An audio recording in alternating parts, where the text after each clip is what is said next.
Et nous accueillons à présent Cyrielle Ariel. Bonjour Cyrielle. Bonjour Anne, bonjour à tous. Tous les jours, vous venez nous présenter le portrait d'une personnalité qui s'efforce de changer le monde à son échelle. Aujourd'hui, rencontre avec Jadav Payeng. C'est un Indien de 68 ans.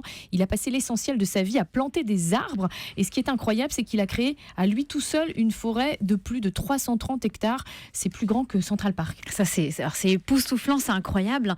Il faut s'imaginer qu'il plante des arbres depuis qu'il a 15 ans, Jadav. Aujourd'hui, il en a 55, juste avec ses deux mains, un sac et un vélo. Il va chercher les graines d'arbres et d'arbustes à l'autre bout de son île pour les planter sur des bancs de sable blanc où il n'y a plus rien qui pousse.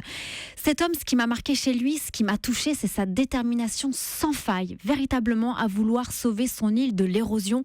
Majuli, c'est la plus grande île fluviale au monde, située dans le nord-est de l'Inde. Et ça fait 40 ans qu'il œuvre au quotidien pour préserver justement les terres de son enfance, qui pourraient disparaître, hélas, selon les dires des scientifiques, d'ici 15 à 20 ans à cause de la montée des eaux. Est-ce qu'on peut dire, Cyrielle, que l'île est sauvée désormais ? Alors avec cette forêt d'une superficie équivalente, je le rappelle quand même, à 282 terrains de football, Jadav a fait déjà beaucoup pour la protection de la faune et de la flore, car aujourd'hui cette immense forêt abrite des espèces vulnérables telles que le tigre du Bengale, les éléphants d'Assie, le rhino à une corde ou encore des cerfs.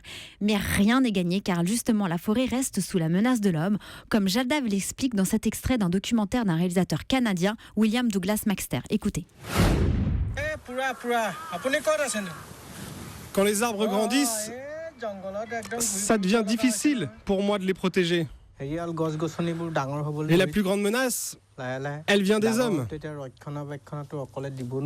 Ils détruisent la forêt pour des raisons économiques, ce qui rend d'autant plus vulnérables les espèces qui y vivent. Toutes les espèces sur cette planète sont des animaux, dont les hommes.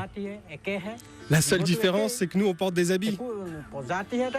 Il n'y a pas de monstres dans la nature, sauf les humains.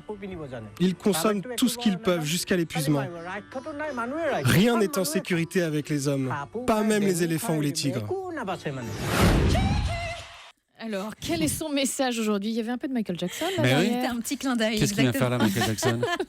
C'est pour son anniversaire. Et son message aujourd'hui à Jadav, c'est qu'il ne faut absolument pas se décourager et il faut continuer de toujours voir le verre à moitié plein. Son rêve le plus cher est de verdir la planète pour lui redonner de l'oxygène grâce à la photosynthèse, notamment avec son programme de reforestation Plan for Planet Project, qui est destiné aux entreprises et aux écoles afin de sensibiliser tous au rôle bénéfique des arbres.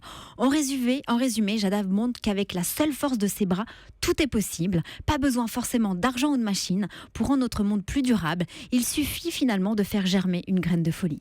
Alors pour soutenir l'action de ce militant de l'environnement qui a planté une forêt à main nue, rendez-vous sur jadavpayeng.org. Une nouvelle campagne de plantation est sur le point de démarrer. Effectivement. Europe 1, circuit court.